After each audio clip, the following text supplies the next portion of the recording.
L'ecclésiastique âgé d'une soixantaine d'années est mis en examen pour viol. Les faits se seraient déroulés une seule fois au milieu des années 90 au sein de l'institution Beth-Aram. En garde à vue, le religieux a contesté les faits qui lui sont reprochés. L'intéressé n'avait jusqu'à présent jamais été entendu, à quelque titre que ce soit, dans la procédure considérée. Lors de ses auditions, il contestait les faits criminels qui lui étaient reprochés.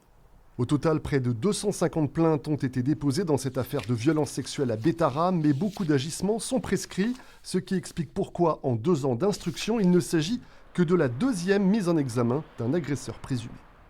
La prescription, elle est centrale dans ce dossier et effectivement, de trouver des plaintes non prescrites et d'engager un procès sur Beth-Aram va libérer la parole et évidemment, peut-être, enfin, ces adultes vont parler et vont dire ce qui s'est passé à Beth-Aram parce que jusqu'à présent, je vous le rappelle, tout le monde nie.